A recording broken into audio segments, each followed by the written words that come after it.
Hold please.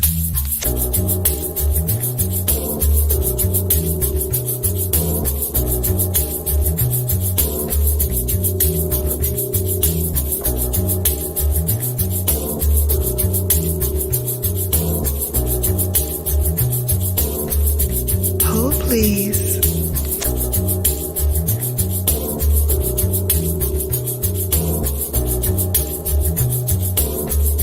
Hold please.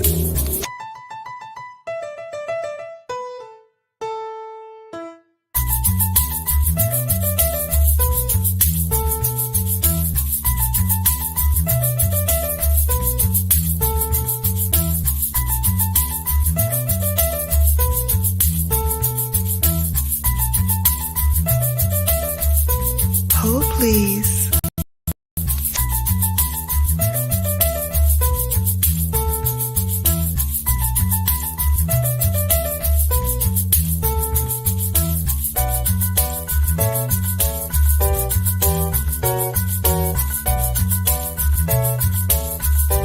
Hold please.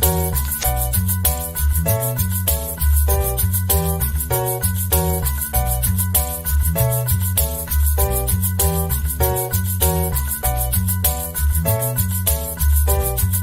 please.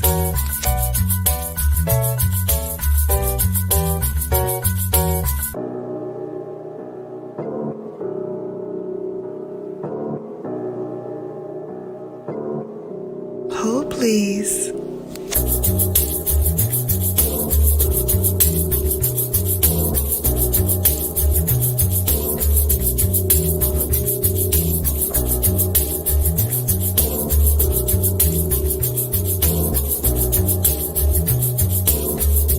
Hold please.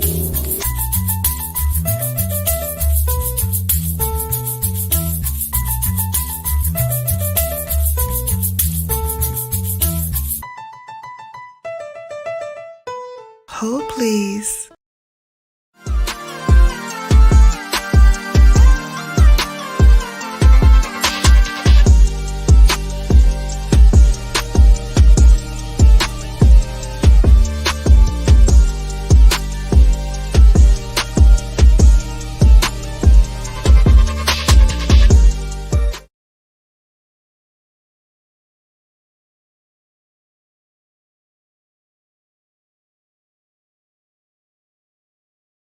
Unmute my mic. Guess who?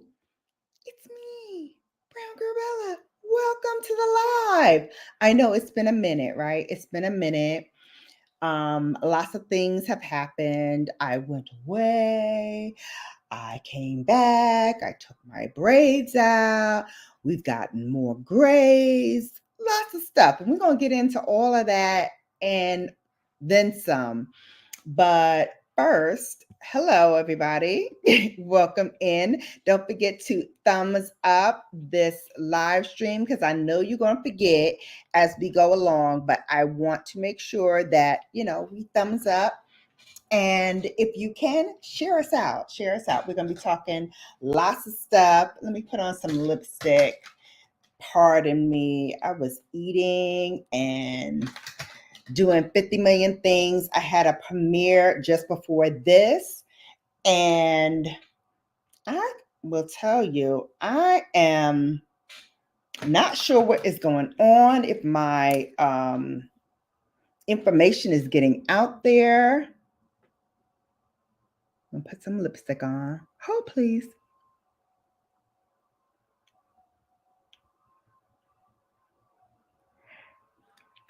Is that my TT in the chat? Hey, TT. Hey, TT. Cousin's doing well. You're doing well. Okay. All right. We got some lipstick on. And kept the makeup really basic today because I didn't do much of anything today besides like editing a video, planning my other videos that I need to upload and put together. And what I'm going to be doing for next week. So that's all planned. which I'm glad for because at least that helps me kind of figure out what I want to do and helps keep me honest and on the straight path of making sure these uploads go up when they're supposed to go up, and we keep this thing moving because that is the goal for what I want to do from now on, is be a little bit more consistent. Hopefully you see me, because what happened here? Okay, there we go. Good, you're doing well. That's good to hear. So I'm gonna share me out too, because like I said, I don't know what's going on. If folks forgot about me, I don't know. I don't know what's happening, but we're gonna try to get this thing going. And guess what? We still gonna go on and do what we need to do regardless. If it's just me, myself, and I in here, I get it popping. All right, so today's live stream, I should say, is dedicated to expounding on some points about Paris. By now, hopefully, some of you have seen my Paris vlog, part 1. Part 2 will be ready and will go out next week, so stay tuned for that.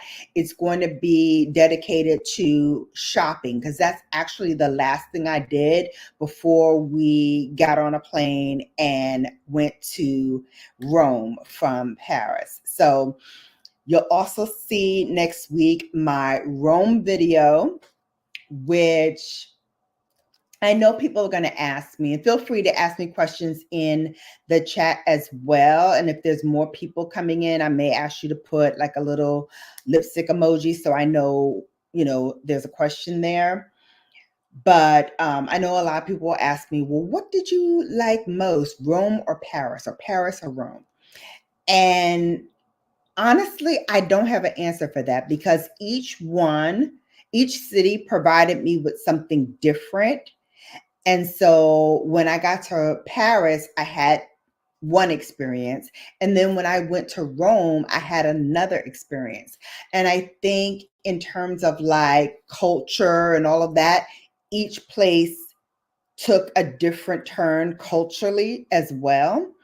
I think Paris, for me, I love the fact that it's so rich in African American culture. I love the fact that every place we went, we can already see like Black people, and not just, Black people, but also Black people who spoke French, which I loved. I absolutely loved that. And speaking French fluently.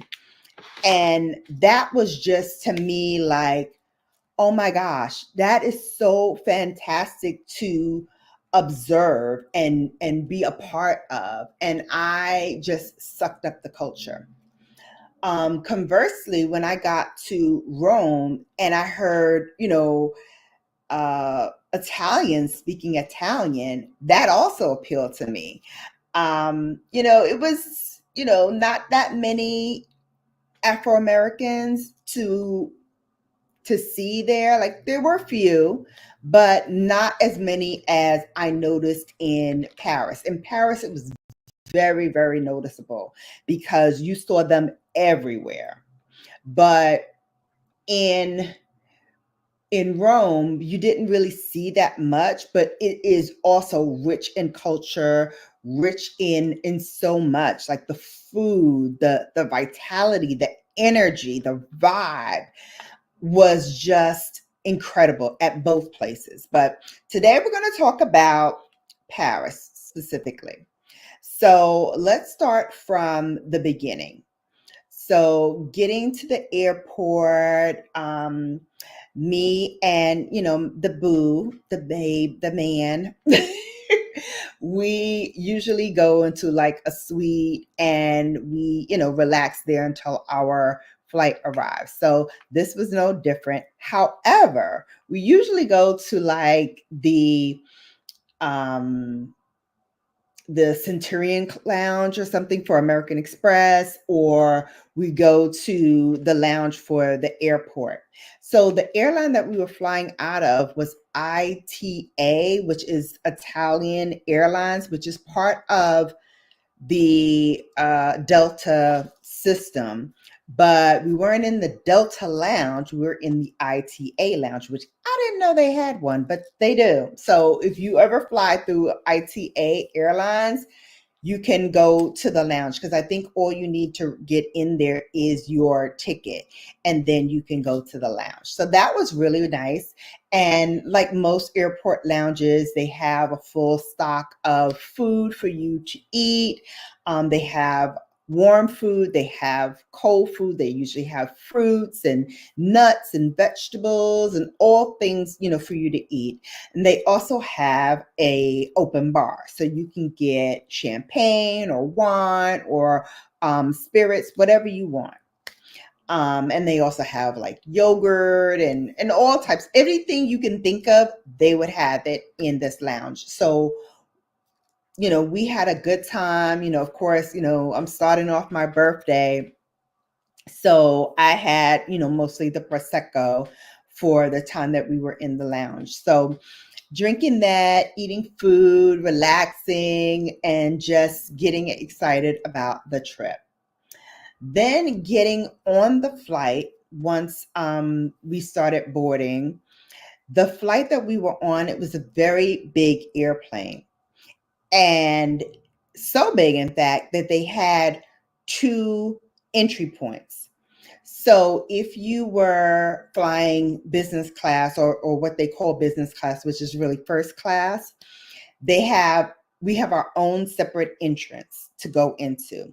And then if you're flying coach or whatever, there's another entrance you can go into. So from the time that we started to board the plane, and anybody with young children or disabilities, they go on first before first class, and then first class, and after young children and people with disabilities, then the military can join and board. After the military, then first class or business class / business class, and then regular, then they start to call everybody by sections in coach. So we entered in, to our section, and the first thing I noticed was that the pods were really interesting. So if you ever rode an airplane before, you know that our seats for first class are all kind of together in line, and they usually have an aisle seat, a window seat, and an aisle seat, a middle seat, and a window seat. So that's usually how it goes. However, when you are flying an international flight and you're flying one of these large planes, it's broken up. So the people who had a window seat were either on one section of the plane or the opposite section of the plane. And then everyone who had a aisle seat was in the middle of the plane. So we all had our own sections, and they were logged off by twos. So there's two on the right-hand side for window seats, two on the left-hand side for for window seats, and then for those who wanted aisle seats, we're right in the middle. So me and Bay were like this. I'm on one side, he's on the other side. And then between us, there is like a partition that, if you're not with somebody that you can put that up for privacy, and, you won't see them, they won't see you. And then the pods have space for you to like stretch out your feet. They give you like a little package. The one that we had going to Paris was sponsored by Clarins, which, is famous for like skincare. And so we had like little skincare samples in this bag. We had some socks in here. We had a sleeping mask in here. And I think we had like a little like nail file or something like that in there as well, if I'm not mistaken. So that was in our little bag that we left with. And oh, here it is. So let me show you what that looked like. Stop my camera for a second.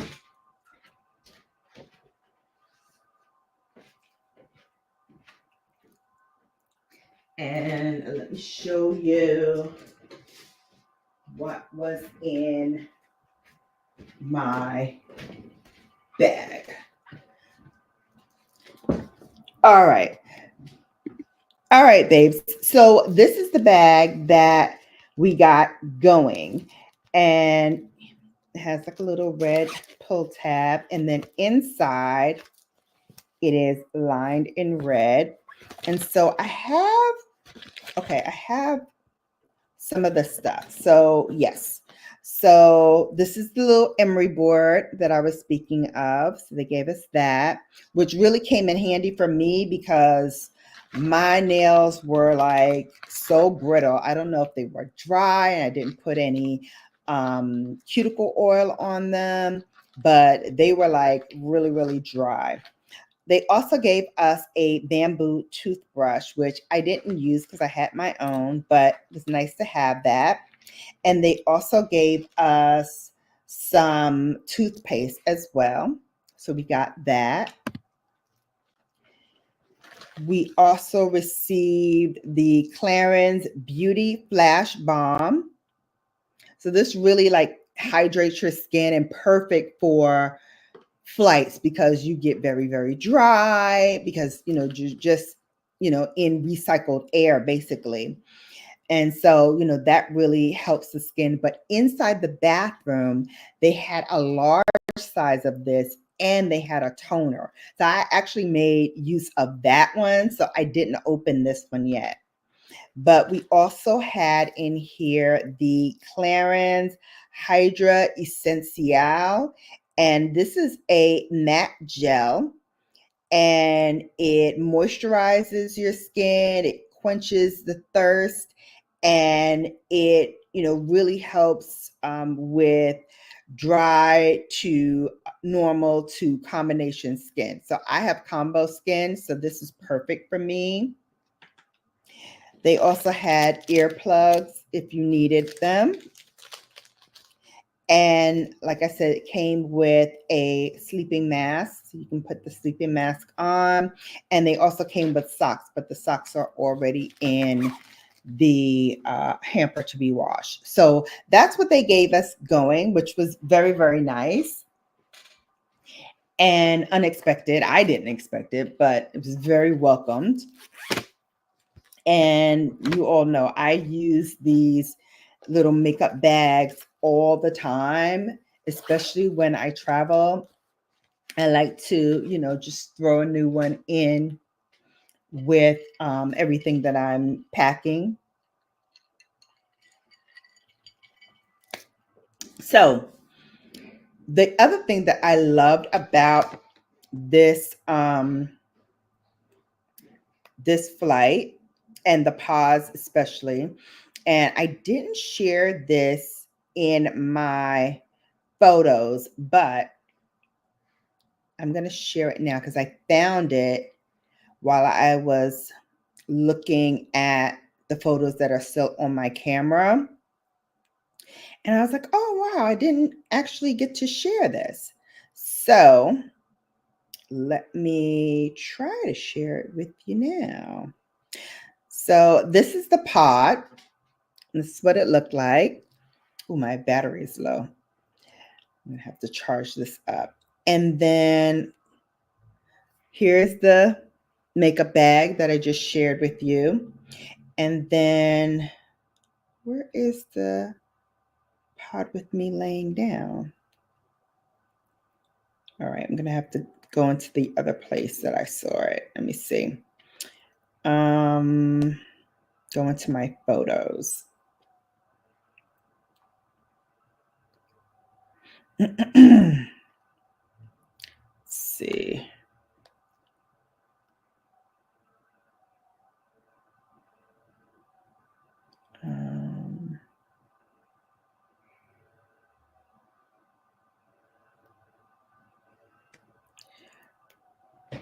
goodness. Why can't I find this thing? Hang on, babes. I'll find it.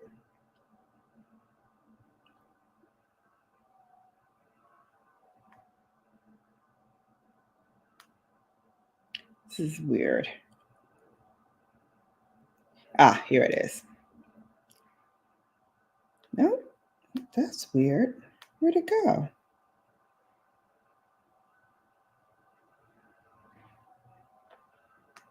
All right, while I'm trying to find this, I will tell you a couple more things. So, the picture I'm trying to find with the pod laid out is what I'm looking for right now. But the flight going, I want to say it was like 8 hours.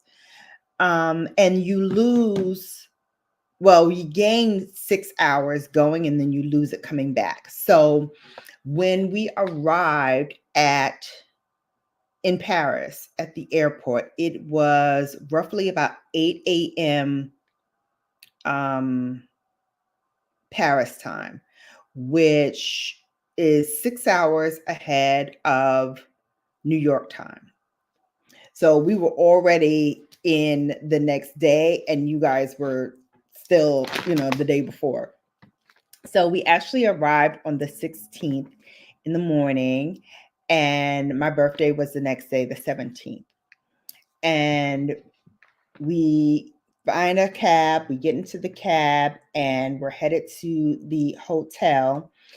And along the way,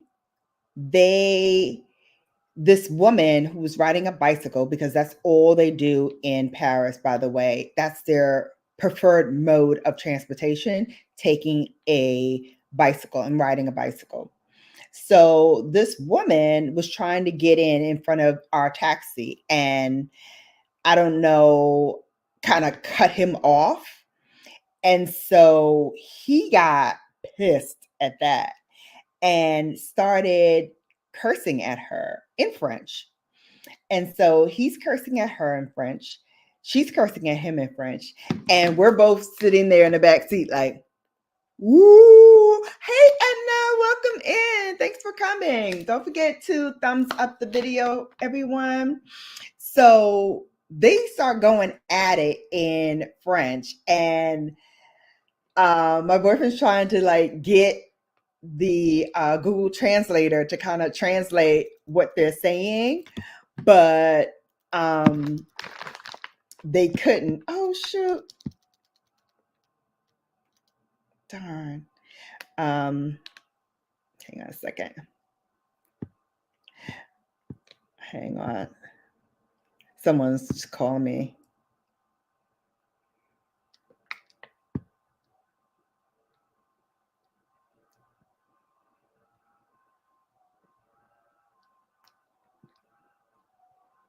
All right. Sorry, guys. I was like, oh my gosh, somebody's calling me. So I didn't want to be rude and take a call.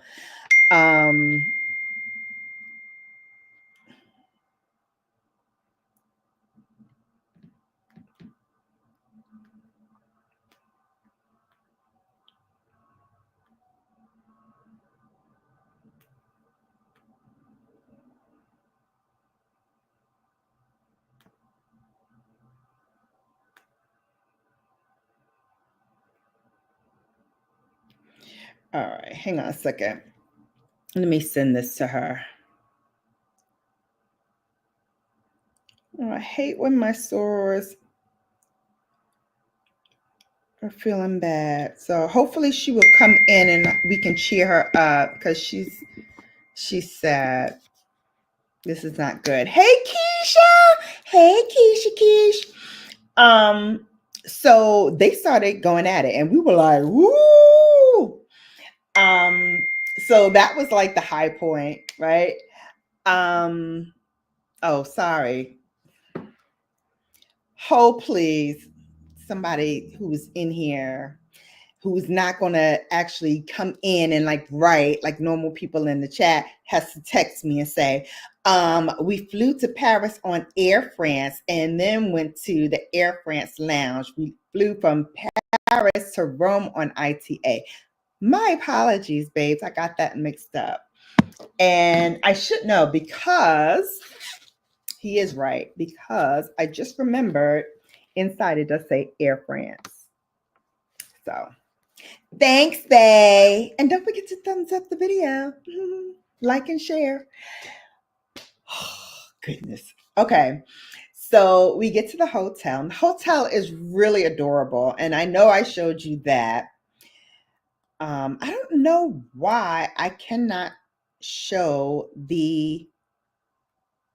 um the pictures. I don't know why I can't see these doggone pictures. Now all of a sudden, like any other time I could pull them up. Today when I want to, I can't do it.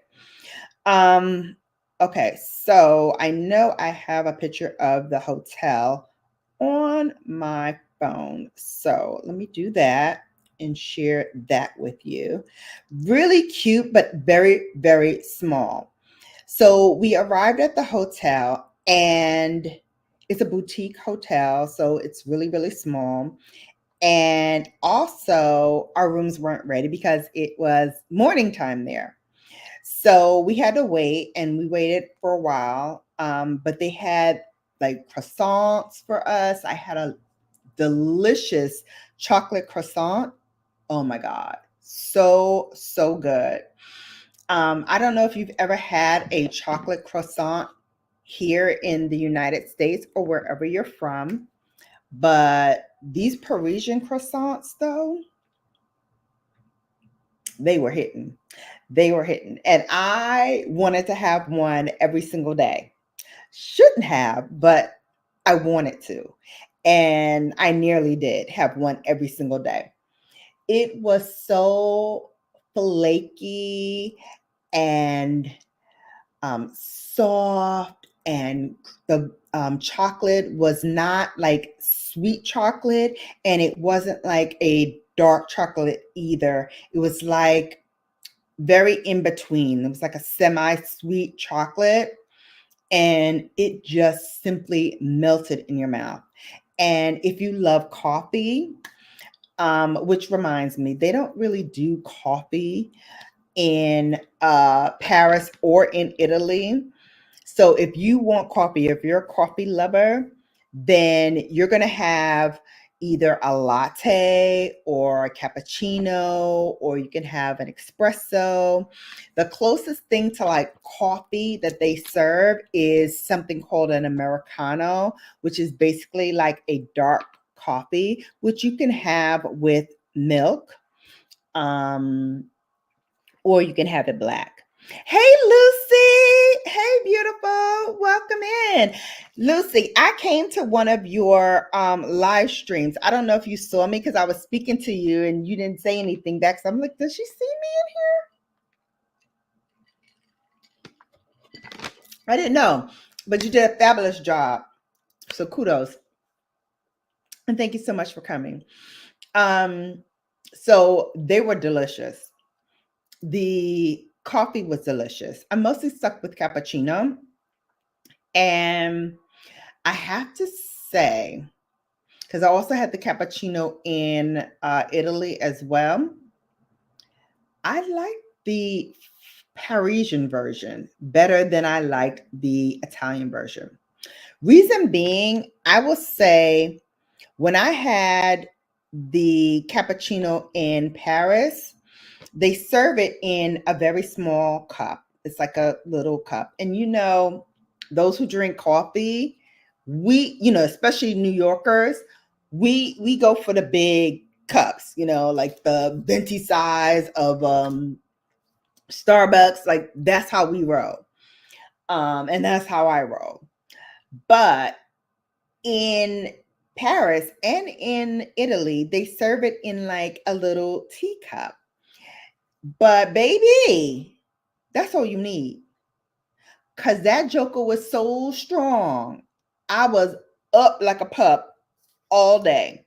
So typically when we travel, the first day, Bay likes to like take it easy, not do anything, not run out and go sightseeing or anything like that. He likes to, lay in the bed, rest up, take a nap, and then if anything, we would go like out to dinner afterwards. So I'm sitting up like, tapping my feet like I'm ready to go. I'm like GTG. I'm good to go, baby. And then that espresso and cappuccino hit me. Girl, I was like, when he gonna wake up? Because I'm ready to go outside. And I'm contemplating, like, okay, should I like just dip out, but be back? Should I dip out and text him? And I know he doesn't like me to go out by myself, especially this is the first day. This is a new country. I don't know the country. I don't know where I'm walking, but I was like, I'll figure it out. I will figure this whole thing out in no time. I just want to be gone. But I chilled. I took my shower. I washed my face again, toned it, hydrated, added more moisture. I brought my heavy hitters with me because I didn't know what kind of temperatures I was walking into. I knew it was going to be, in the 70s and 80s in both places. But I don't know how those 70s and 80s roll. I don't know if it's humid there. I don't know if it's like really, really hot there. So I brought my La Mer moisturizer. I bought my treatment lotion from La Mer. I bought all the heavy hitters. So, and I was glad for it because they worked flawlessly on my skin. My skin drank it up the whole time. So that was good. So I, was just sitting in our balcony, just chilling. So I didn't go live. So I think I made like a recorded video. And I also did, what else did I do? I did a recorded video. Oh, I did some shorts and I posted them. And hi, Maritza, I just saw you pop up. Welcome in. Thank you for coming. We're talking about my Parisian experience, and I'm trying to give you guys like the full kind of behind the scenes about how, everything went. And feel free if you want to ask me any questions, put a little lipstick emoji or a big Q with a colon and then ask the question so I can answer it while I'm on this live stream. So in my robe, just chilling, waiting for Bay to wake up because I'm ready to go.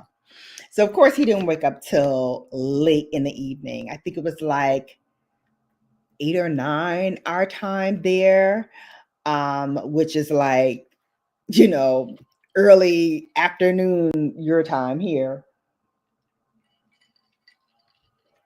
So we didn't know where to go. So we ended up, I believe, just ordering room service. So that's what we had the first night. But I knew the next day we were going to get up early. We were going to go sightseeing. And it's my birthday. So we were going to do lots of stuff. So I wasn't too worried about kind of missing the 16th. So next day is my birthday and I'm up, I'm ready to put on my clothes and hit the streets and, go sightseeing. So he had planned a walking tour, which was great. We met our tour guide at the Basilica, which I showed you guys. That was the one with the picture of Saint Michael defeating his twin brother Lucifer in this, huge statue.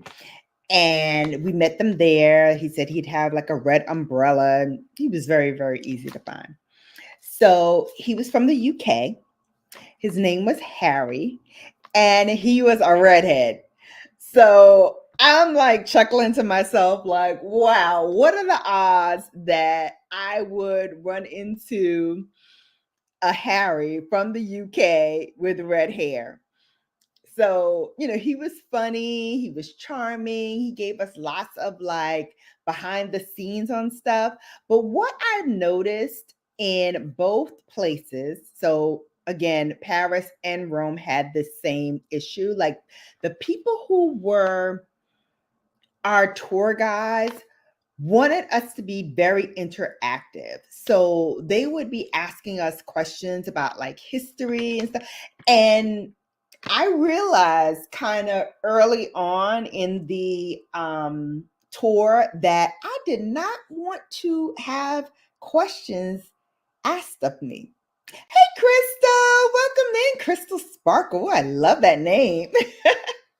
Welcome in. Don't forget to thumbs up and share this out. We're talking all things Paris, darling, which is where I went, one of the two places that I went for my birthday, which was last month. So I'm just giving you kind of the behind the scenes of what happened. If you want to ask me a question, feel free to drop it in the chat and I will do my best to try to answer it. So, yeah, they wanted, I guess, more interaction with us. And every group that we were in felt the same way I did. We didn't want to be quizzed. We didn't want, like trivia, history lessons. We just wanted you to say where we were and what it was. That's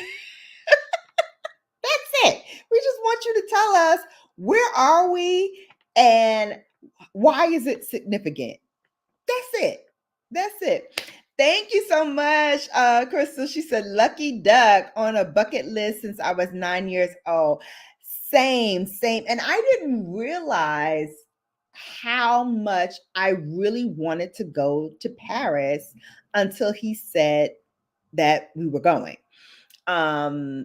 Because I always talked about Italy and going to Italy and visiting multiple places in Italy. And that's always been my dream. Like I saw Roman Holiday with Katharine Hepburn and fell in love with the city of Rome and all parts of Italy. So I was really looking forward to that part of the trip. But to be honest, once I got into Paris, I fell in love. I really fell in love with Paris.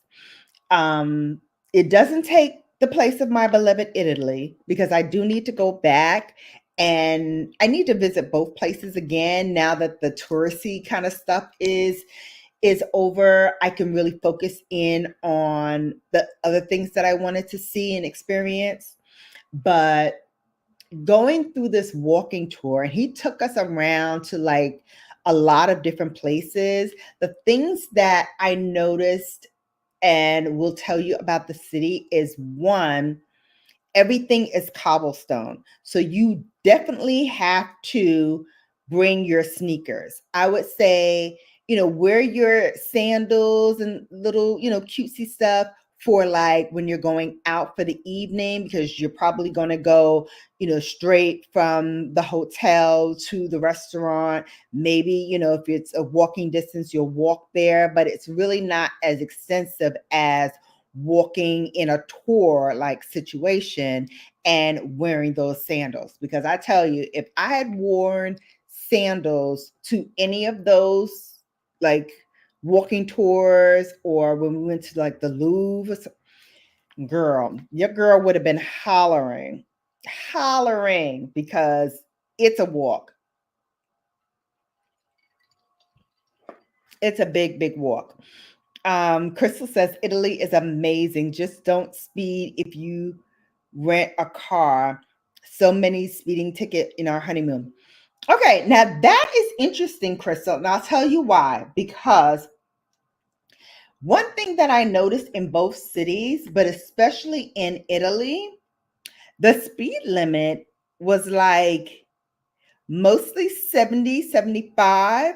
But in other parts, it went up to like 90. And I didn't see anyone pulled over.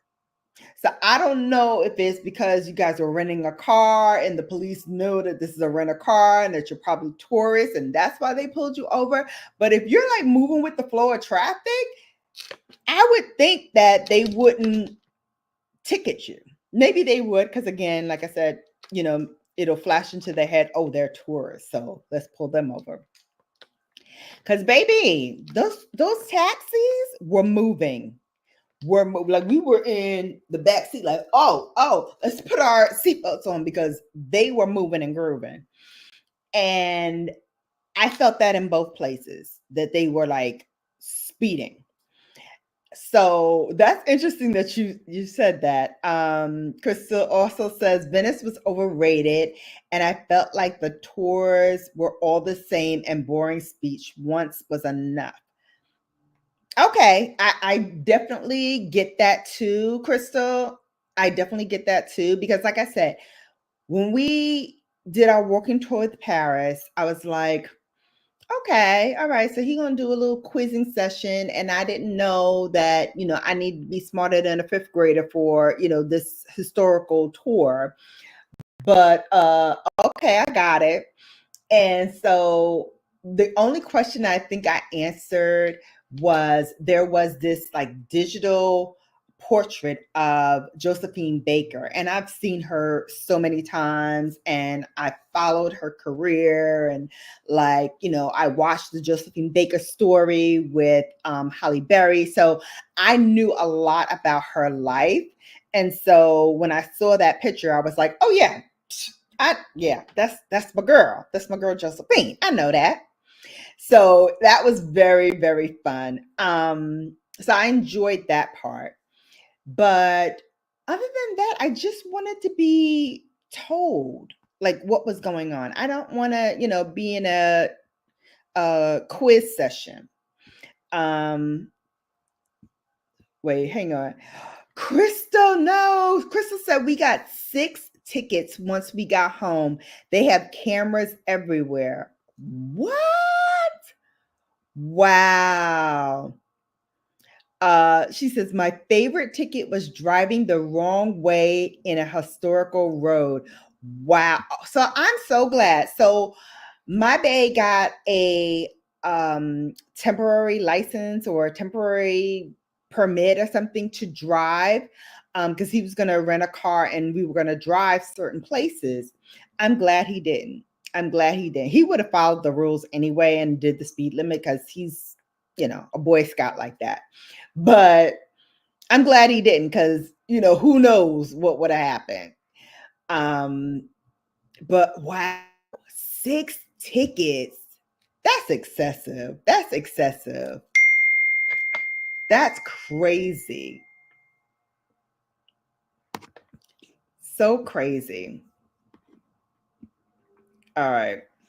So, oops, hang on. I got another text from Bay. Must have said something incorrectly. Hold, please.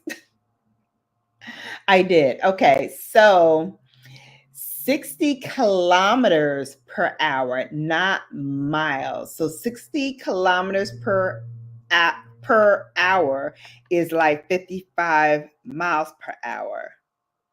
So I definitely would have gotten a ticket, Crystal, because I did not see that. I saw a 90 and I was like, we doing 90? Which I really felt like we were doing. I did not feel like we were going 55 miles an hour. So maybe our taxi driver felt that way too. I don't know. But I really felt like we were going 90 miles per hour, not 55. Definitely not 55. 65, 75 maybe? Definitely not 55. Okay, Crystal said, yep, we went 80 to 90 a lot of the time too. Okay, so they do that to trick us, Crystal. The fix was in, Crystal. That's what I'm gonna say. That's my stance, and I'm sticking to it. I think the fix was in for us. I think they purposely misled us by putting that 90, and then they probably put in teeny tiny letters, kilometers, so we get confused and speed. That's what I think had happened. I'm gonna stick to that. Yes, beautiful roads, beautiful scenery. So we went walking on the Seine, which we actually like took a cruise the next day along it. So I was like in my element. But you see a lot of like the local street culture there. There were performers, there were musicians. So kind of like it is in New York, but unlike New York, like we savage about it, right? Like we're gonna be like, here's my hat, like, give me money or whatever. I didn't get that. We only had one issue with somebody being like aggressively at us for like money and panhandling. For the most part, they kind of left us alone. But walking along the Seine was beautiful. Going to the Louvre, and I'm skipping, over a couple of things, but I'll get back to day by day in a moment. But what I wanted to point out about the Louvre, because this I did not know until I got there and had my history lesson by our walking tour guide. So the Louvre was actually a castle that they made into a museum. And they actually kept some of the interior of the castle. So you get to see a little bit of historically what it was mixed into what it is today. So it's a bit of a look back as well as a look forward. So that I really, really enjoyed about the Louvre. I will tell you, if you wanted to see the Louvre, you would have to take probably several days. They say about 2 days to really see everything in the Louvre. I will say that even the parts that we saw like the most popular parts of the Louvre.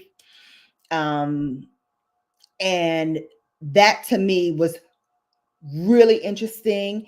And that took about 2 hours roughly of our time. Now, once we finished with the tour part, we can continue on our own and see more parts. But I felt like I would just get sucked in to spending the whole day there.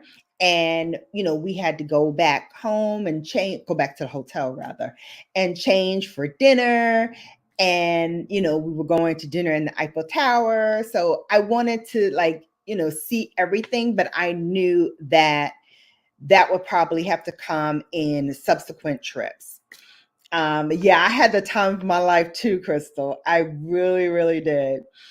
Um, so that, kind of stuck out to me. Also, I was very struck by how much influence the Egyptian had on not only Paris and the museums there, but also the museums in Italy too, in the Vatican. And it was very, very interesting to see that. It was an interesting dynamic. And what came back to me when our tour guide was talking was we took a picture and we stopped in front of this beautiful like Sphinx. And she was saying how the um Christians or the Catholics and the Egyptians, how they had like this Hatfield and McCoy kind of like battle between the two of them. And so when the Egyptians brought over like their culture and, their Sphinx and their pharaohs and their, different artifacts, they went around and they cut the noses off of their gods and their pharaohs and their Sphinx and all of that. And I remember Beyonce had like this line in her song where, you'll never cut the nose off my pharaoh or something like that. And the reason why they chopped the noses off, hey Burns, hey sweetie, hey sissy, thank you so much for coming, is because they felt like, okay, if they're a god, then they're above, they're above everything, right? So then they don't need noses to breathe because they're gods. They should still be able to breathe and to function. So if you cut the nose off your face, you won't be able to breathe out of your nose, right? Because your nose is chopped. So that's their way of kind of like digging into those who believed in like gods and pharaohs and all of that. And also kind of like, you know, tongue in cheek saying, well, they won't need it if they're gods, right? They don't need to breathe because they're gods. They can do whatever they want. So they can breathe without noses. Interesting fact. Interesting fact. And there's more, like when we get to the Vatican, we really see how diverse their not only cultures were and their beliefs were, but really like even towards the end, like they were really like persona non grata on both ends. So very, very interesting. But here in this place, the Louvre, and then again, when you get to the Vatican and some other museums, they're both represented in the museums. Different wings sometimes, but also represented. So that was very, very interesting. Another thing that I will say is going back to like the streets and the cobblestones, which, yes, are very, very rough, as I mentioned, but also some of the streets in Paris are very, very narrow. So narrow, in fact, that even walking out of our hotel and, walking to go sightseeing, he and I couldn't walk like side by side through some of the streets because the streets were just too narrow. Plus, you have, traffic coming at you from people walking towards you. So you really have to be like this as you are walking. So that was very interesting as well. And there was also like this side street that we went on when our William, not William, Harry tour guide, Harry the tour guide from UK took us on. He was like, okay, we're not going down that street because that street is like a smelly street. Like they used to like pee and urinate in the street, and like that still lingers to this day. So we were like, oh, like that's gross. But you can kind of see like there were certain streets that people just did not walk on, and people did not go near that area. So that was interesting as well.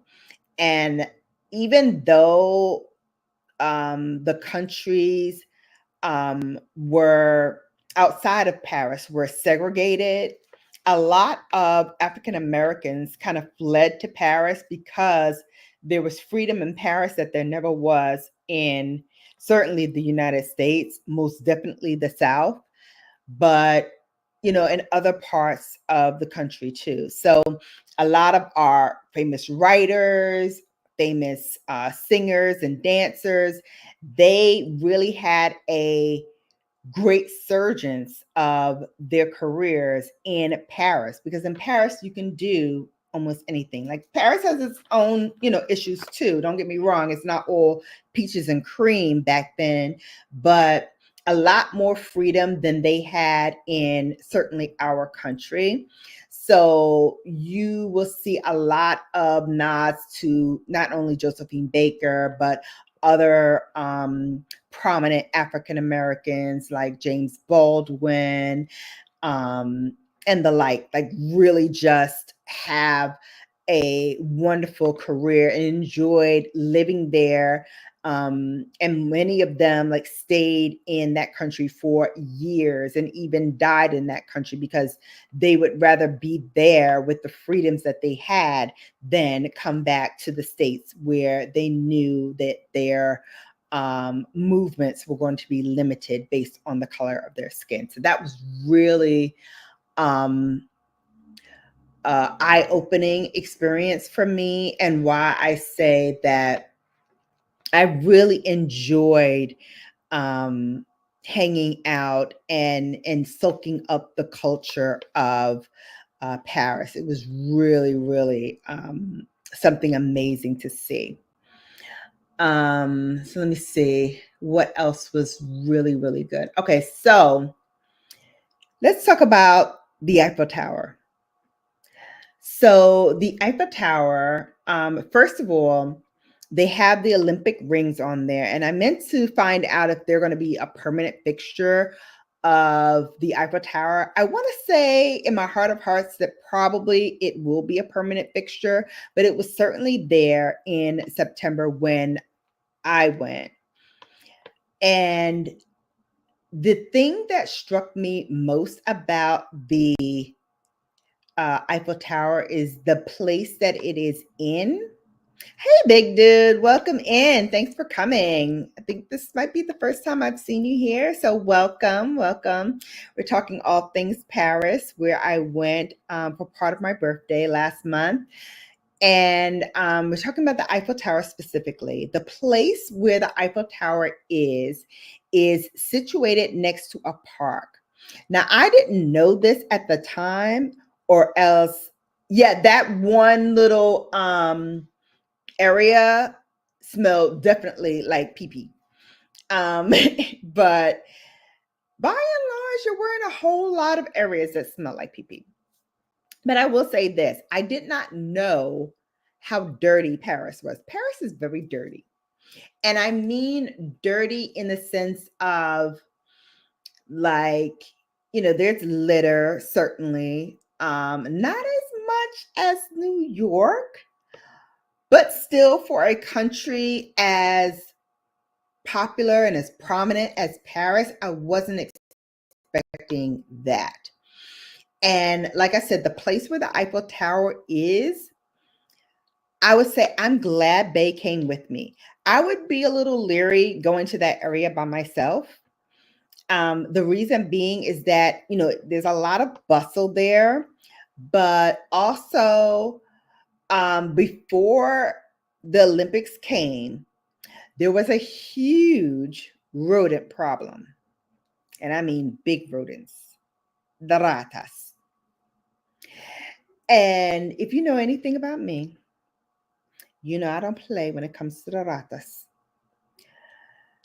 If I see a rata or think I see a rata, it's over.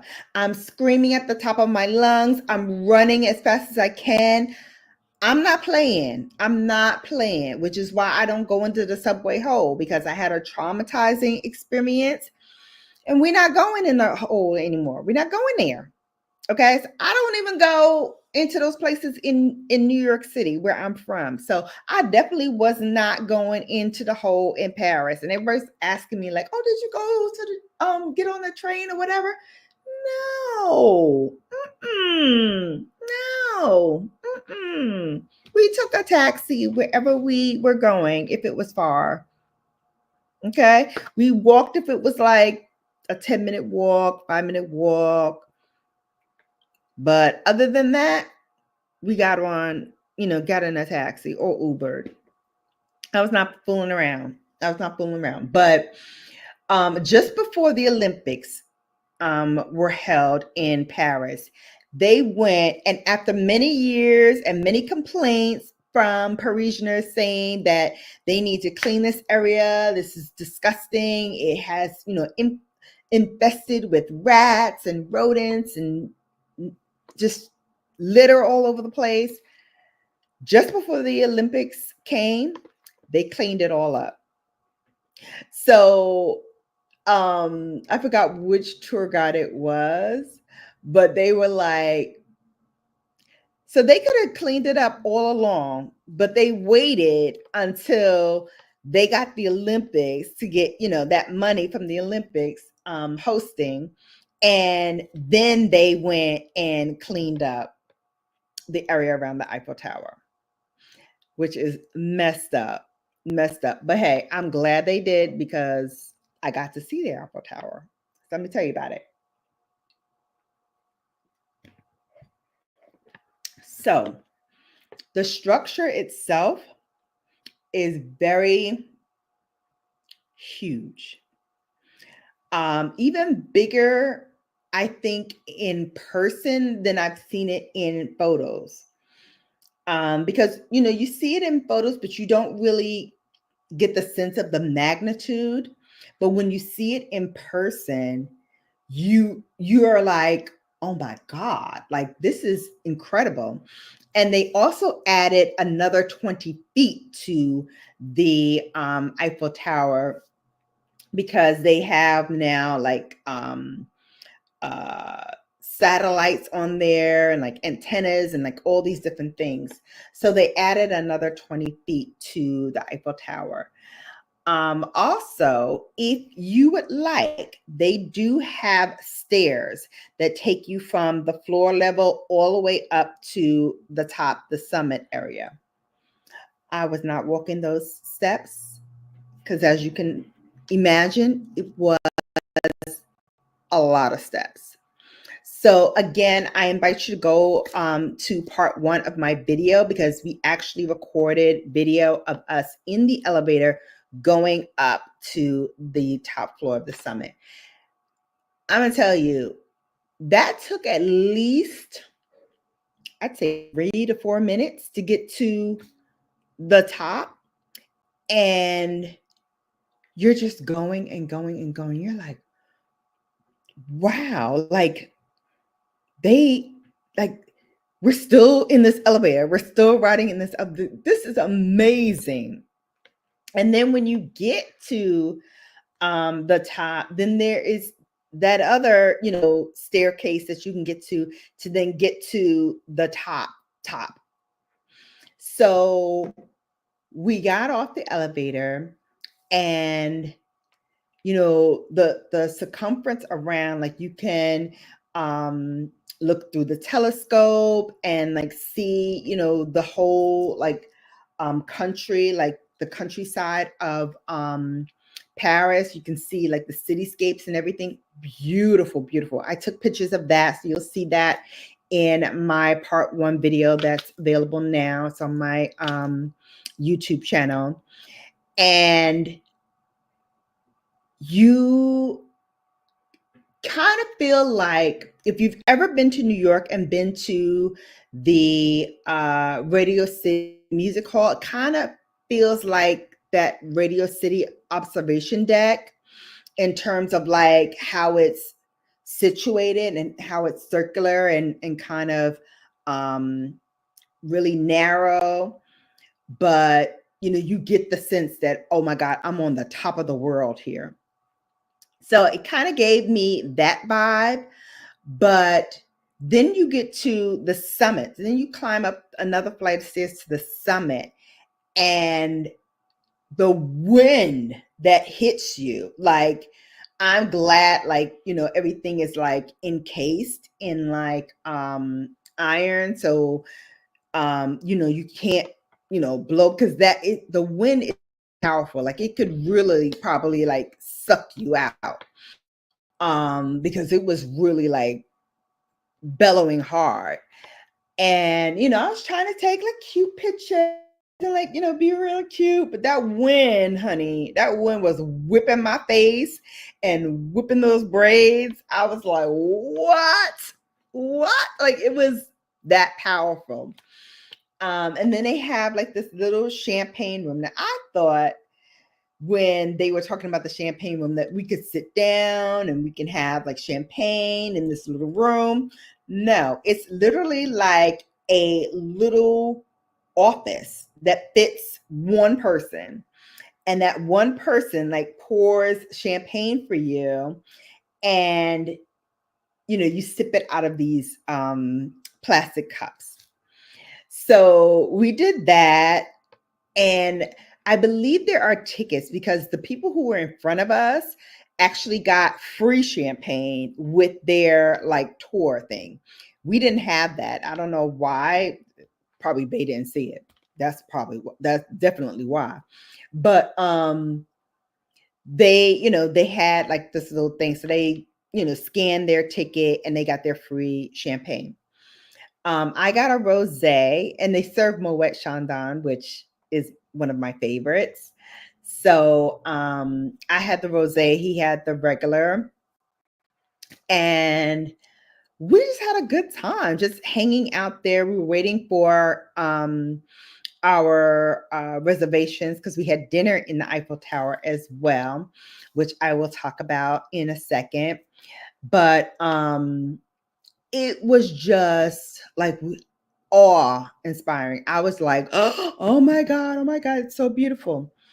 Um, it was amazing. The sights, the feel of like looking out and seeing the whole like countryside basically. And you got the sense that you were just like on top of the world. It was incredible. Incredible to see, incredible to experience. And like, so this picture, I'm on the ground floor about to go into the Eiffel Tower. So when you first get there, you're probably around this level right here. So we're going from there all the way up to, I guess, around here somewhere. And it was incredible. And the site, let me see if I can show you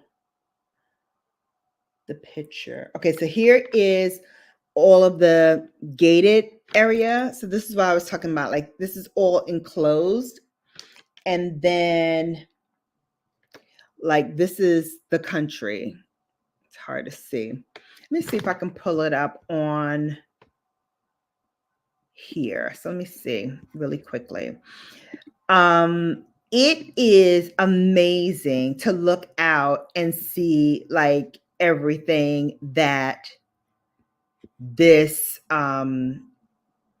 this Eiffel Tower shares with you and shows you. It was incredible. Okay, I'm gonna attempt at least to share some of these pictures. So on the Eiffel Tower, let me get to that part first. Oh, I skipped over the Notre Dame. So I'm going to show you that after this because I really wanted to show you. All right, so let's see. So I'm going to present and share my screen.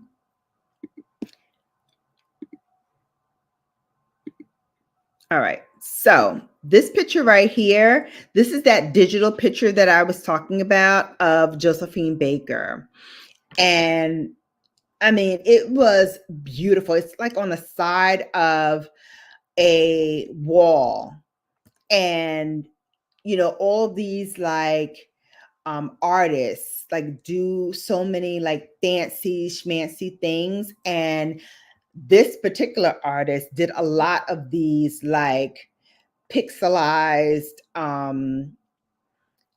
images of famous people.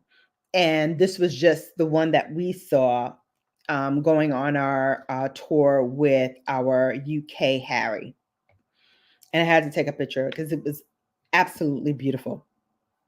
Some of the greatest artworks that you will ever see come out of Paris. And even like the local artists, you'll see them scattered everywhere doing really, really cool things. Like on our way to the Louvre, we saw like artists drawing things and sketching things. And I was like, wow, incredible. It looked amazing. All right, so let me go back. So I want to show you. Hang on a second. Let me stop sharing for a second because I want to show you that Eiffel Tower photo. So let me go and find that. All right, so here we are. This is the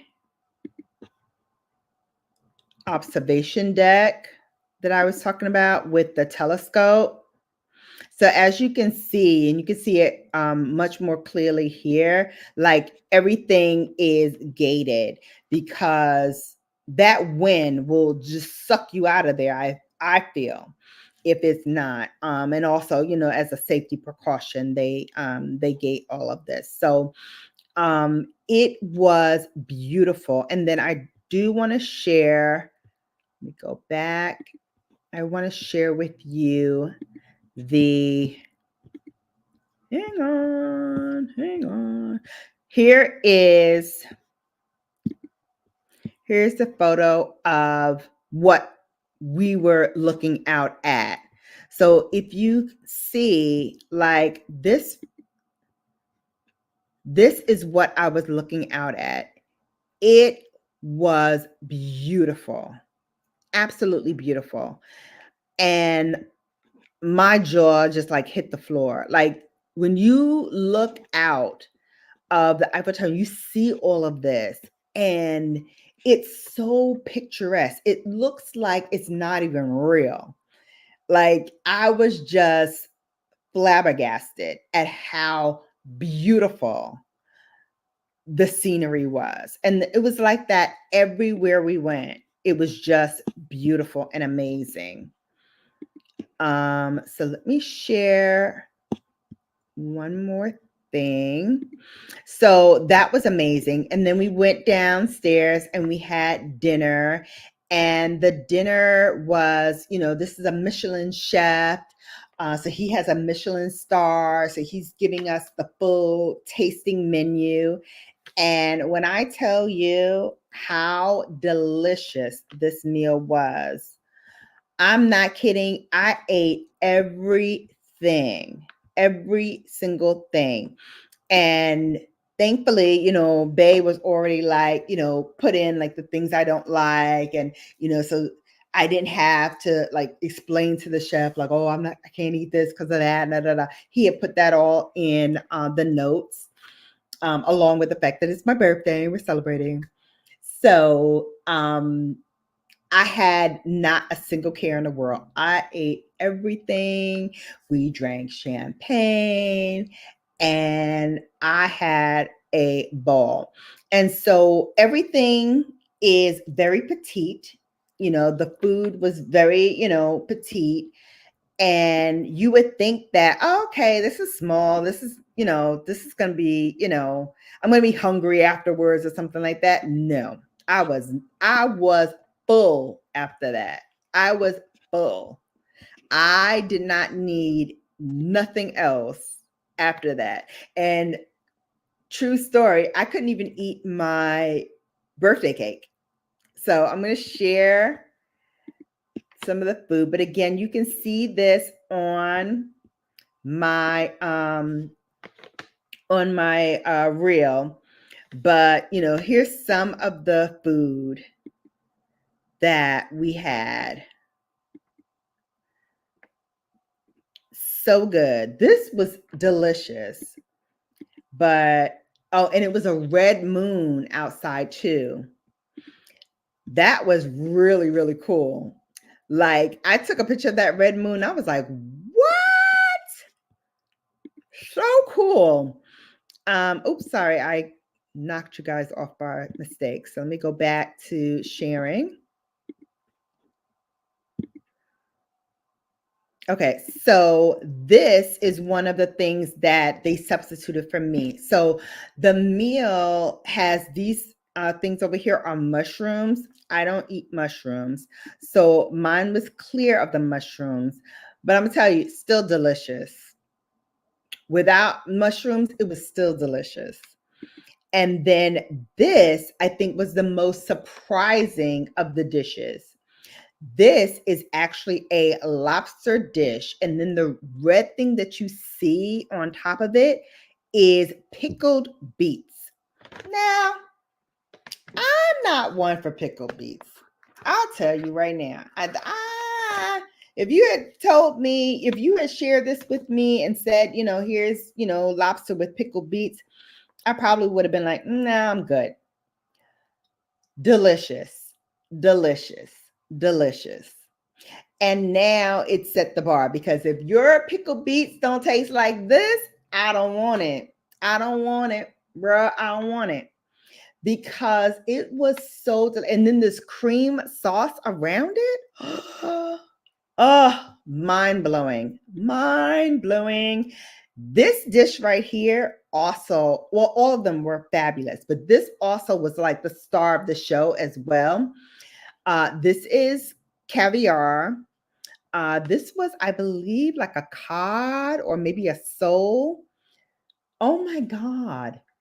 The meat, and this was like in a like lemon juice, and it was so good. Definitely you can taste the lemon, but everything kind of worked together in harmony. So the caviar worked with the fish, which worked with the cream sauce. It just really flowed together. So, not only is the presentation amazing, but the harmonies of the different flavors, once you dive in and take a bite, it's like amazing. So delicious, flavorful, and enjoyable. Everything was just fantastic. This also was very good. But I'm gonna tell you, the standout was that lobster for me was that pickled lobster and this fish, which I loved. So here's kind of what we had. This was the meal. So it had everything in here. So good, so good. The other thing that I was shocked about, oh, these are pictures of me in the bathroom. I love taking pictures in like fancy bathrooms. That's like my thing. The other thing that shocked me about this, sorry, just a little added thing, was that by the end of the meal, they serve the cheese dish, which is served right before we have the dessert. And I think I asked someone, or maybe it was when I got back, I asked someone like why they serve cheese. I want to say it was while we were there, because the reason I got was that you are supposed to like cleanse your palate for the enjoyment of your dessert. And cheese helps you do that. Because everywhere we went in Paris, when we had like a tasting menu, because in our dinner that we had the next night along the Seine, same thing. We had the cheese dish right before we had our dessert. So I'm thinking that's just the way it is in Paris. But really, when I thought about it, and after I ate the cheese, I did enjoy the flavors of my dessert much better than I think I would have enjoyed it just by itself. Because again, you have all of these different flavors going on in your mouth, like one dish after the other, and it's just elevated. Like this was good, then this was a little better, then this was a little better, then this was this. It was like layers upon layers of just flavor and juiciness, and it's just like an explosion of different tastes in your mouth. So by the time we got to this, let me go back and present it again. And this was our chocolate dessert, not my birthday stuff. This is just our dessert. This delicious. Absolutely delicious. Amazing. So, so good. But then this was my birthday cake. And can I tell you, this was the best birthday cake that I've ever tasted. And I've had lots of birthdays. I've had lots of cake. this right here. And I love that this, which is in French, translates to, well, literally, it translates to happy anniversary, which is how they celebrate birthdays. They don't call it birthdays, they call it anniversaries. Baby, I could have ate 2 of these. It was so good. Now, mind you, I did not eat this the day of my birthday because I couldn't. I was stuffed with everything that we ate. Plus, I think had I eaten it, I would have been ready to go to bed and we would have missed Moulin Rouge, which I'm glad we did not miss because that was also an experience of a lifetime. But this cake was so good. I think we had it the next day or maybe the next day after that. I want to say we had it a couple of days after my birthday. And when I opened the bag where the cake was, they also gave me, which I'm sorry, I ate one of them, but the other one is still downstairs, still in the bag that they gave me from the restaurant. But they gave me 2 dark chocolate bars. And I don't know what they're in the shape of, maybe one of the Parisian houses or something. It is so good. I had the best chocolate there, the best chocolate. And then when we talk about Italy, I will talk about the gelato that I had. Amazing, amazing. So this was delicious. And one of the standout birthday cakes that I can point to saying that this primo, primo. I loved it. I absolutely loved it. All right, let me see. I want to see if I have one more photo in here. Let me see. There might be one more photo that I wanted to share before we move on to. Oh, we're there already. Okay, so we're at the Moulin Rouge portion of the birthday. And I want to start off with, and again, you can see this on my part 1 of Paris, but let me share the scenery. So first of all, this photo right here is a cinematic panorama of the full room. I don't think there was a seat in the house. And we started off coming in from the street, going up a flight of stairs and going around the side of the Moulin Rouge, side of the house. And then we went down a flight of steps and then down another flight of steps to actually go into this room. And when I tell you, it was like I was flabbergasted to see like all of these people, because you know when you're standing online and you don't get a perspective of how many people are actually in this line with you. So it wasn't until I got to my seat and I started looking around and seeing all of this that I was like, oh my God, there's a lot of people here. There's a lot of people here. Now, what I will say, this is the little lamp that we had at our table. So cute, so Parisian. I loved it. If you've never heard of or been to the Moulin Rouge, it is a burlesque show. And, you know, some famous people have come and performed at the Moulin Rouge, but when we went, it was a brand new show and it was incredible. Like the acts are incredible, but it's a burlesque show, meaning that some of the performers are topless. Not all of them, but most of them are topless. Some are topless and kind of bottomless in terms of the fact that they have like thongs on. So you can't see their most precious, purse, as my grandmother used to call it, but you can see their backside because they had like a thong on. So you had some of that too.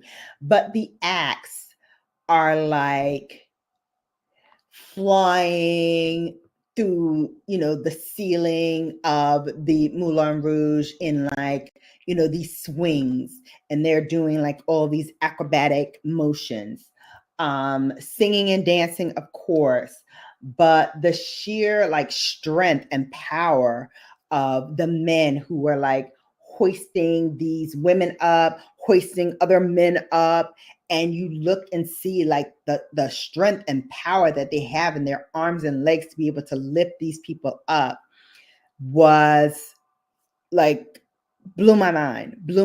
Again, we don't have pictures, but let me tell you that let me see, where are my girls at? Hang on, let me show you them. All right, so here's my girls. So these young ladies right here were also celebrating their birthdays. Mine is the 17th, hers was the next day, the 18th, and then hers was the following day, the 19th. And they were so lovely. We were taking a picture, Bay and I, like in front of this mirror, and they were like, "Oh, honey," because I, struck my pose or whatnot. And they were like, "Mama's doing it." So they were like bigging me up, which was really sweet. But they also were like, "We want to do something for your birthday because today's your birthday. We want to do something for you." So they actually gave me a Moulin Rouge program. I left it downstairs in my bedroom. So I'll have to bring it up next week when we talk about Italy. So I'll show you some of the pictures from the Moulin Rouge, but in the program, you can see what I'm talking about because they do share, some photos of the acts and whatnot. And it is beautiful. You can't take any photographs and you can't take any videos when the show starts, but you can certainly take, and we did, photos before and after the show. So they were so lovely to give me that. And I had to take a picture with them because they were just sweet, sweet girls. And then I met, when we did our dinner along the Seine, we saw this other woman who was from Brazil. So she was Brazilian and speaks Portuguese. I don't speak Portuguese. So we had a little bit of language barrier there. She was there with her mom and she was celebrating her birthday as well. And let me tell you, this lady, I took a picture of her. I took a couple of pictures with her. So let me find the picture because that's what first drew me to her was the outfit that she was wearing because the dress was beautiful. And this picture does not even like give it any like real specialness because it was beautiful. But I just want to share with you a few pictures that I didn't share in the video, but I wanted to kind of like share it here. But I want to start off with this photo of her and I. So let me share again. And I'm going to wrap this up soon because I know we're approaching that hour and a half mark. So I'll go a little over an hour and a half. Maybe we'll do an hour 45 today. But I want to kind of like just talk about a few more things. So this is the young lady that I was speaking about. And first of all, this dress was beautiful. It went all the way down to the ground and it flowed so beautifully. Like when she got up and walked to the ladies' room, that's when it like really caught my eye. And I was like, man, that dress is bad. But what I really fell in love with, and I keep saying I'm gonna try to find them, see if there's like a dupe of them, because I know they were probably like crazy expensive because they looked crazy expensive. But you know, Amazon now has dupes for everything. And I really want to find these earrings because I want to wear them for like Christmas or something because they were beautiful. They were in the shape of a jaguar and they were gold. And when I turned around, again, when she came back and sat down, I had an opportunity to look at her again and I saw the earrings. After that, I was like, I'm going to take a picture with her because this dress was gorgeous. Now, my dress was gorgeous too. I didn't really show it off the way I probably should have, but this dress, and I've worn this dress before, but never like for my birthday, like never like that.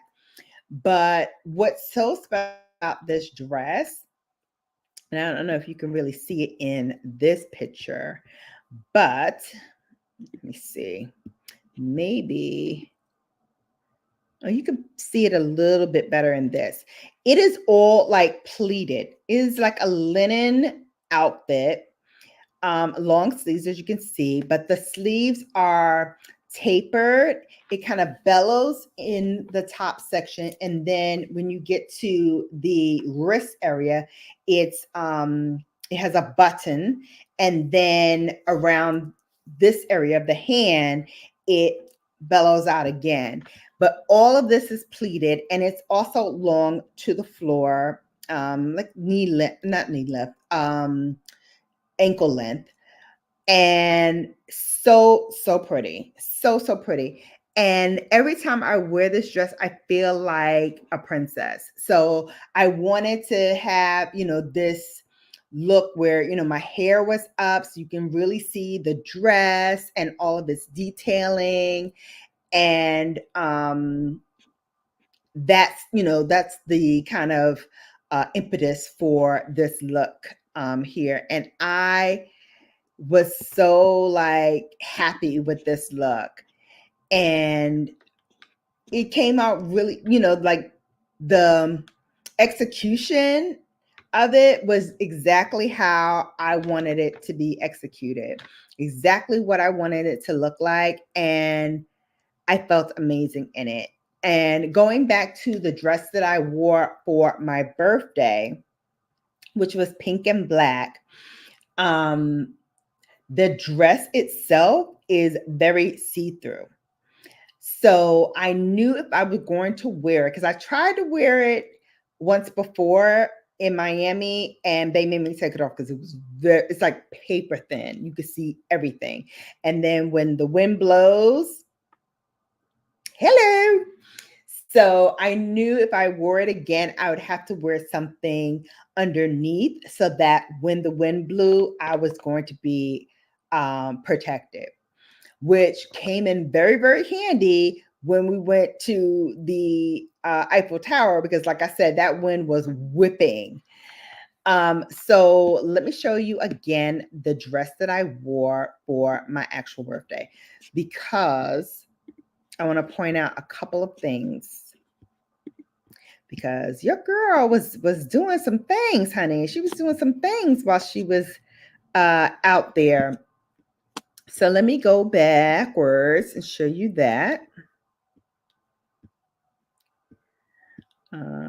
Try to get a full length version.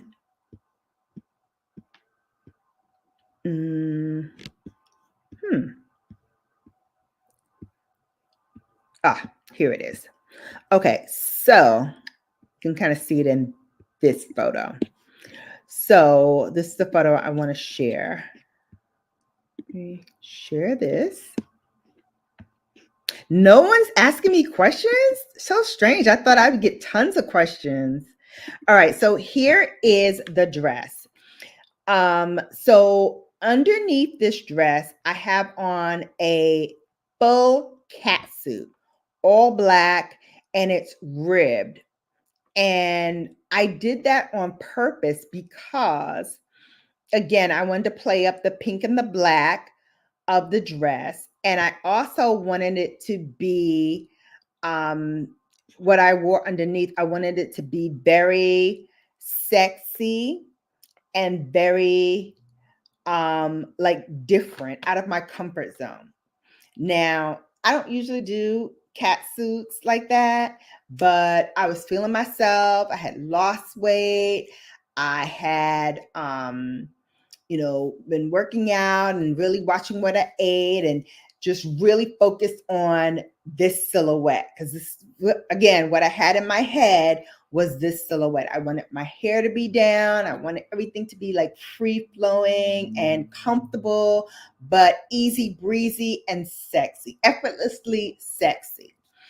And so I feel like it all kind of came together in the look that I wore for my birthday.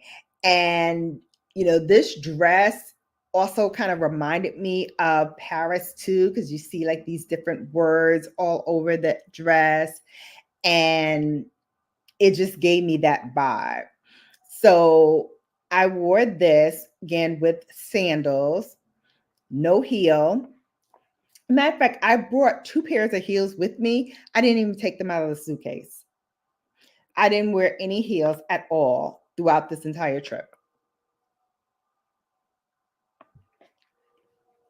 which, again, is very unlike me, but I wanted to just be free and be like not cumbered down with like, heels and trying to maneuver through cobblestones and heels. So I was very glad that I packed really cute sandals to go with my dresses because they ended up being the co-star of the whole trip. So this was my outfit that I wore for the evening time of my birthday. Now, I was also very, very brave because the outfit that I wore during the day, which was also a jumpsuit, I had that in like the back of my closet for, I want to say, the better part of a year. And I never tried it on, even when I bought it, never tried it on, and packed it for the sole purpose of wearing it on my birthday in the daytime, um, to go along with, like, to be my first like outfit for my birthday. I didn't try this on, and I didn't know if it would fit, and I didn't have a backup. Very unlike me. Although I did overpack, so I could have made any of my other dresses work. But specifically, I wanted to wear this because it was, kind of funky because it had like all of these little like parachute jumper like ties and stuff to it. So it was very like, again, free flowing and something not like me. Like that's not usually like what I would wear. But when I saw it, I was like, yeah, I got to get this. I got to get this. Again, breaking from the standard norm that I would wear. And I loved it. I fell in love with it. It was so comfortable. It zipped right up. It hugged me in all the right places. And I wore it with a sweater because it was a little chilly during the day. And it was perfect. It was a perfect ensemble. And I wore it with my sneakers, which were black sneakers. So it went with the black polka dots in my sweater. And I was comfortable and at ease the entire day. So that was really, really cool. So going back to the Seine, like it's so picturesque and we saw so many things. And our waiter was actually telling the table behind us of this story about this hotel, which we were passing as we were going along. And he was saying that, the hotel is like a very like chic and boutique hotel. But what really sets it off is that in the evening time, they have like this rooftop party, and they play like everything, like hip hop, reggae, like everything. And so we were like, oh, wow, I'm listening, ear hustling. And I was like, wow, that sounds really cool. So when he finished with that table and came over to us, I was like, I couldn't help but overhearing, like, what's the name of that restaurant that you were talking about, the hotel? Because I want to, try and see it. And so he gave us the name. Unfortunately, we didn't get to go. However, I know Bass gonna take me back there. So when we go back, we go into that party because it looked really, really good. And I took a picture of it as we were passing by. So I think that's in my video. But again, next week when we talk about Italy and Rome, remind me because I might forget. So remind me so I can share that specific photo of it with you. We also passed by floating casinos. We passed by other floating like dinner boats as well. I loved our boat because the moment you stepped on, it was like stepping onto or stepping into a hotel slash restaurant. It was just on water. It was so beautiful. Like they had like 2 concierge sections. So you go up, you give them the name, and they walk you to your section, and it was just a fabulous time. Again, it was, I think, 4 courses. I stopped counting because the food just kept coming and I just kept eating. And again, like by the time we finished, I felt full, but not full in the sense of, oh my God, like I feel uncomfortable full. I felt full in the sense of being satiated, full, but not sickly full. And that was important to me because I knew like we were going to have to walk or get in the car and all that. And I didn't want that tight, full feeling. But again, I felt like I was full. I didn't need anything else. Everything was just perfect. And it was amazing. It was absolutely amazing from start to finish.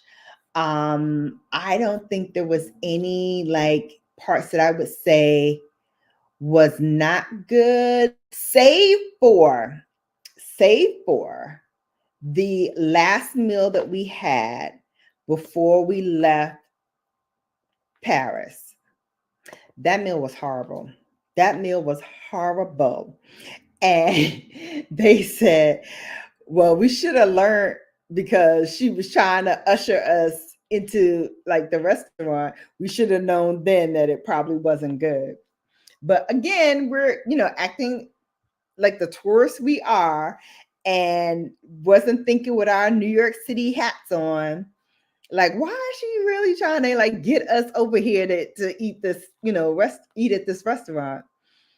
But we had it, and like that meal, at least mine, I don't remember if he ate his, but mine was just not edible.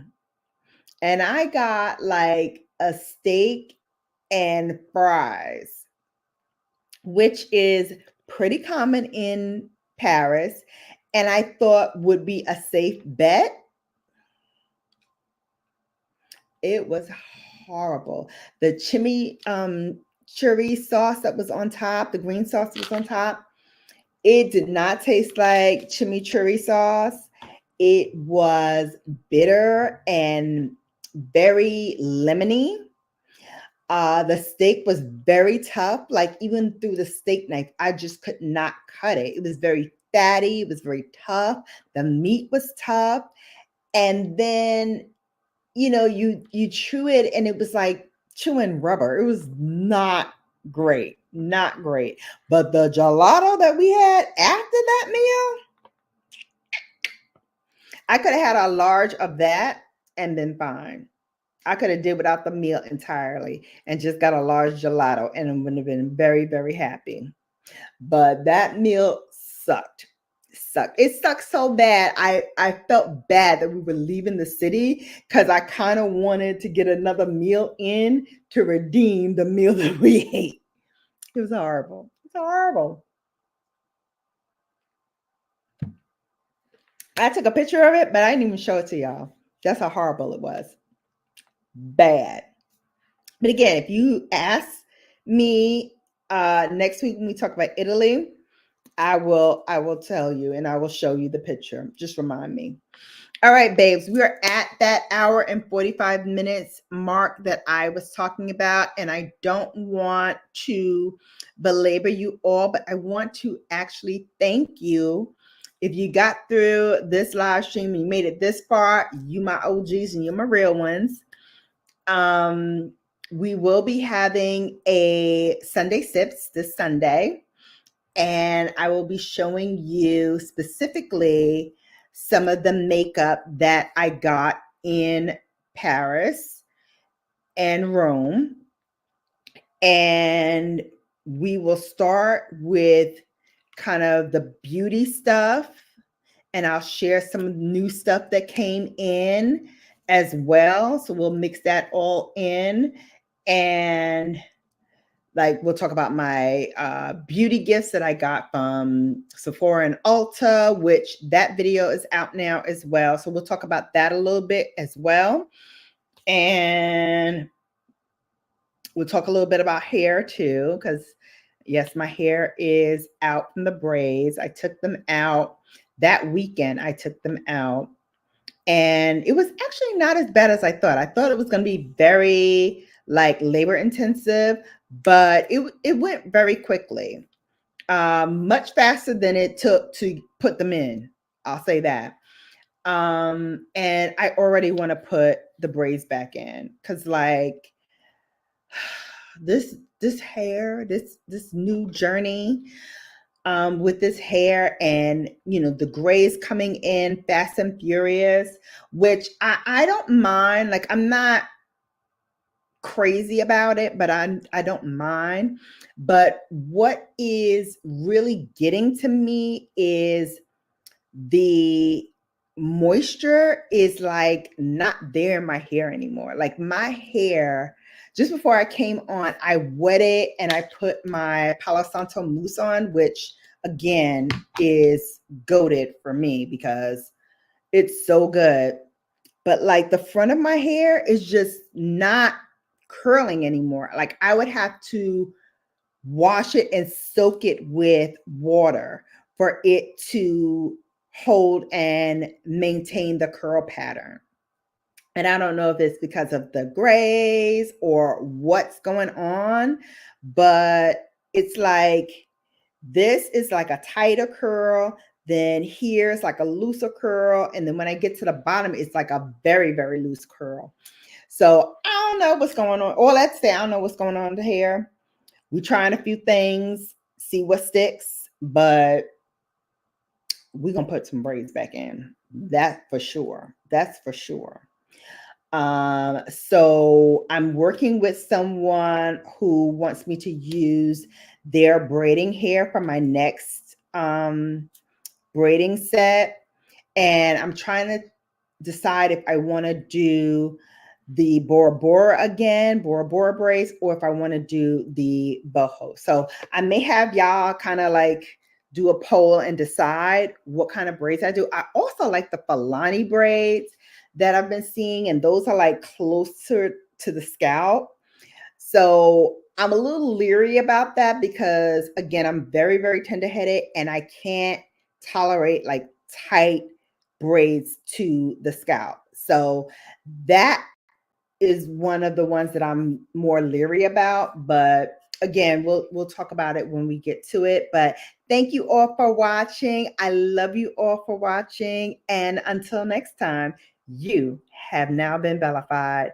Love you all. Take care, and I'll see you back here soon. Bye. Don't forget to watch those videos.